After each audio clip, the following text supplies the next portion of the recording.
వారికి రిలీఫ్ ఇస్తారని చెప్పి మీ ద్వారా ముఖ్యమంత్రి ఉప ముఖ్యమంత్రి గారిని కోరుతా ఉన్నా అధ్యక్ష. శ్రీ కేపీ వివేకానంద గారు. ధన్యవాదాలు అధ్యక్ష. అధ్యక్ష, రిటైర్డ్ ఎంప్లాయీస్ సంబంధించినటువంటి మరి ప్రతి ఒక్కరు కూడా మరి దాదాపు అందరు శాసనసభ్యులను కలిసి తమ యొక్క మనోవేదనని లిఖితపూర్వకం ఇచ్చిన సందర్భం గుర్తు చేసుకుంటున్నాను అధ్యక్ష.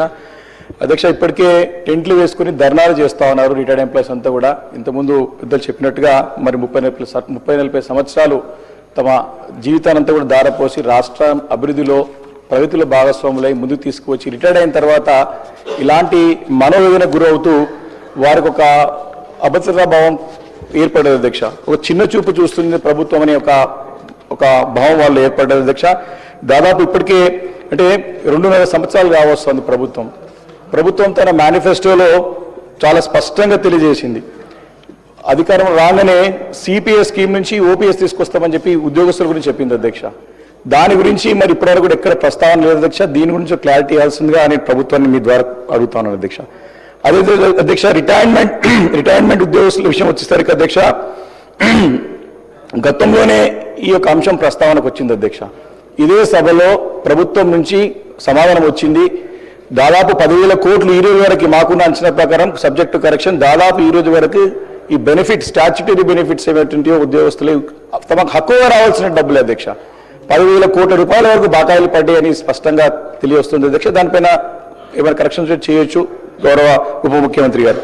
ఇదే ఒక చెల్లింపులకు ఏ రకంగా చెల్లిస్తారు, ఎప్పుడో చెల్లిస్తారన్న ప్రశ్నకి ప్రభుత్వం నుండి నెలకి 700 కోట్ల రూపాయలు ఇస్తామని చెప్పి ఇదే సభలో ఇచ్చిన మాట వాస్తవమా కాదా, దానికి స్పష్టంగా సమాధానం చెప్పాలా.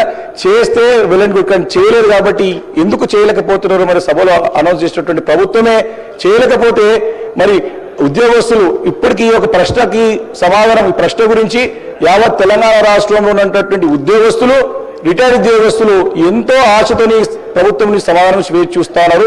వారికి భరోసా కల్పించాలా, వారికి నమ్మకం కల్పించాలా. మీరు ఇచ్చిన మాట గతంలో నిలబెట్టుకోలేదు, ఇప్పుడు కూడా నిలబెట్టుకునే విధంగా చేయకపోతే మాత్రం మనపై నమ్మకం పోతుంది, ప్రభుత్వం విశ్వాసం కోల్పోతుంది అని చెప్పి ఈ సందర్భంగా మనవి చేస్తున్నారు అధ్యక్ష. మరి అదేవిధంగా ఇప్పుడు రిటైర్మెంట్ బెనిఫిట్స్ ఏమైనా కావాలంటే కోర్టుకు వెళ్ళి డైరెక్షన్స్ వస్తే తప్ప వారికి వస్తలేదు అధ్యక్ష. లేకపోతే మరి దళారులను పట్టుకొని, మీడియేటర్లను పట్టుకొని సెక్రటరీ చుట్టూ తిరుక్కుంటూ దళారులను నమ్ముకొని కమిషన్లు ఇచ్చుకుంటేనే వారికి ఈ యొక్క బకాయిలు వస్తున్నాయి అధ్యక్ష. ఇది స్పష్టంగా బయట కనపడుతుంది అధ్యక్ష. కాబట్టి ఇలాంటి పరిస్థితి రానివ్వకుండా మరి ఉప ముఖ్యమంత్రి గారు దీన్ని ఖచ్చితంగా రిటైర్మెంట్ ఉద్యోగస్తుల యొక్క చెల్లింపులకు ఇవ్వాలి అధ్యక్ష. ఎందుకంటే దాదాపు 30 మంది ఉద్యోగస్తులు చనిపోయారు అధ్యక్ష ఈ మధ్య కాలంలో అధ్యక్ష. ఒక ఉదాహరణ, మల్లయ్య మైసయ్య అని చెప్పేసి ఖమ్మం జిల్లా అధ్యక్ష, ఉప ముఖ్యమంత్రి గారి జిల్లాకు సంబంధించినటువంటి ఒక పోలీస్ ఉద్యోగి మైసయ్య అని ఆయన హాస్పిటల్ బిల్లు కట్టలేక మరి చనిపోయే సంగతి చూశాం అధ్యక్ష. వారితో పాటు శ్రీనివాస్ గారు అని చెప్పేసి మరి జనగామ జిల్లాకు సంబంధించినటువంటి వారు అధ్యక్ష.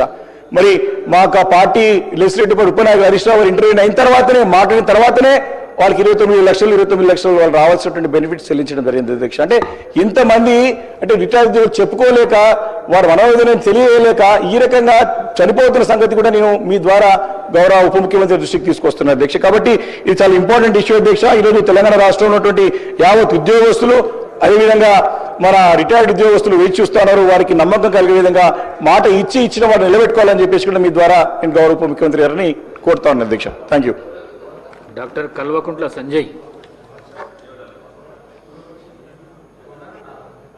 ధన్యవాదాలు అధ్యక్ష, అవకాశం ఇచ్చినందుకు. ఇప్పుడే మా సీనియర్ శాసనసభ్యుడు మా డిప్యూటీ ఫ్లోర్ లీడర్ హరీష్ గారు మాట్లాడినట్టు, అదేవిధంగా వివేక్ గారు మాట్లాడారు అధ్యక్ష. డిప్యూటీ సీఎం గారు మేము కొత్తగా రాజకీయాల్లోకి వచ్చినప్పుడు అందరూ చెప్పేవారు ఆయన అన్నీ కూడా మానవీయ కోణంతో చూస్తాడు, చాలా మంచి మనసు అని చెప్పేసి అధ్యక్ష. డిప్యూటీ సీఎం గారి మీద గౌరవంతో చెప్తా ఉన్నాను, ఇవాళ ఒపీనియన్ పోయింది. ఎందుకంటే బయట ప్రతి వారం అధ్యక్ష నేను కాన్స్టిట్యున్సీ పోగానే పాపం రిటైర్డ్ ఎంప్లాయీస్ అందరూ వచ్చి ఎంత బాధేస్తా ఉంది అధ్యక్ష. నిన్న మళ్ళీ ఒకసారి అధ్యక్ష ప్రతి ఒక్క గవర్నమెంట్ ఎంప్లాయీ నిన్న నా దగ్గరకు వచ్చినారు, నిన్న కాన్స్టిట్యున్సీ పోతే, సార్ మా పిఆర్సీ గురించి మాట్లాడండి, మా 5 డిఏల గురించి మాట్లాడండి అని చెప్పి పట్టుబడతా ఉన్నారు అధ్యక్ష. బయట వాళ్ళందరూ ఎమ్మెల్యేలు ఎంపీల ఆఫీస్ చుట్టూ తిరుగుతా ఉన్నారు. దయచేసి డిప్యూటీ సీఎం గారిని మళ్ళీ రిక్వెస్ట్ చేస్తా ఉన్నాను, మీరు పెద్ద మనసుతో ఇప్పుడే హరీష్ గారు అడిగినట్టు స్ట్రేట్ గా జవాబు చెప్పండి.